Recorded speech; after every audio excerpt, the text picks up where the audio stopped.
Hey guys, Pastor Greg Locke here. Going to give some of you a couple of moments to jump on. I'm not going to be on here very long this evening.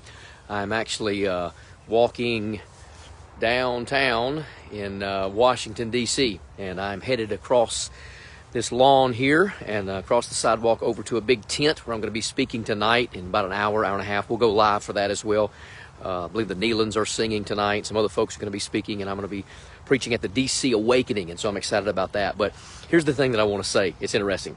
Number one, I think it's foolish that so many people are jogging by me and exercising with a mask on, and so you can tell who watches CNN and all that nonsense, but that's another video for another time. But you know what's interesting? I'm walking around in the nation's capital. We're talking about the heart of the capital. We're talking about one day where revival fires burned and flourished and need to again, and I'm carrying a Bible because I'm about to be preaching on a stage behind a pulpit to a bunch of people in a blue and white tent, and I'm carrying a Bible around Washington, D.C., and you would think that I have a third eye, because the people that have laughed, scoffed, taken a second, third, and 15th look is like, does this guy have a Bible? It's like I got some contraband. It's like I got a weapon, like I'm walking around. Well, really I do. It's the sword of the Spirit, Ephesians 6:17 and Hebrews 4:12, and the Word of God's quick and powerful. And people are like, oh my goodness, this guy's walking around with a suit on, carrying a Bible. Oh my goodness, what are we going to do? And everybody's like flipping out. Now, a lot of people walk around here in zoot suits because it's Washington, D.C., the White House is just back behind me. There's that big monument thingamadeal. But I find it interesting that people are so, like offended and like freaked out about the Bible. I'm telling you, I love the Bible. Thank God for the Bible. This nation needs the Bible. The heart of this nation right here in D.C., we need to get back to the Word of God. And here's the real problem. It's not just that the White House and the nation's capital needs to get to a place where they're standing on the Word of God.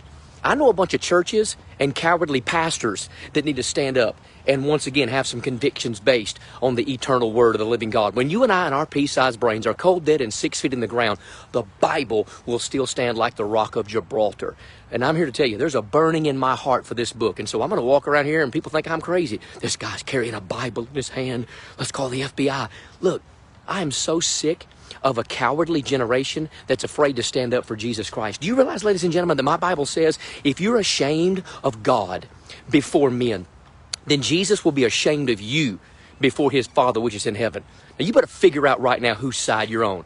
And so I'm going to carry my Bible to this tent. I'd carry my Bible around this town and preach on the sidewalk if I wasn't going to a tent, because I'm not ashamed of Jesus Christ. I'm not ashamed of the gospel of Christ, Romans 1:16. I'm not ashamed of this book called the Bible. I'm going to hold it high. I'm going to worship Jesus Christ, and I'm going to let people know that I'm a blood-bought, born-again, Bible-believing child of the living God right here in the heart of the nation's capital. I don't give two flips of a wooden nickel how many people look at me weird.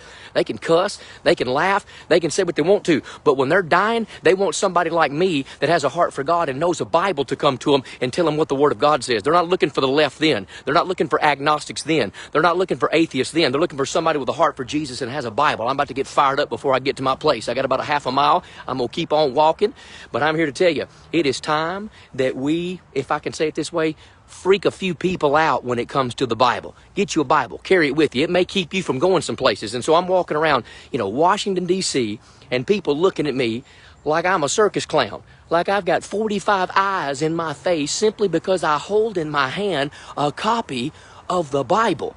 But you hear me, the Bible, yes, that's the book for me. I stand alone in the Word of God, the Bible. I'm unashamed. I am unashamed. I'm going to say it again. I am unashamed of who Jesus is. And if you're ashamed of Jesus, if you're ashamed of the Bible, then I say shame on you. Quit calling yourself a Bible believer if you don't believe the Bible. The only parts of the Bible you really believe are the parts that you behave. James 1:22 says, be doers of the word, not hearers only. If you're not going to obey it, then don't spout off with your mouth that you're going to obey the Word of God and then not obey it. Because I'm here to tell you, people around the world need this book that we call the Bible. People all over the world starving to death for the Word of God. Lazy, lukewarm Americans have 25 of them in the house, and we don't even read one of them.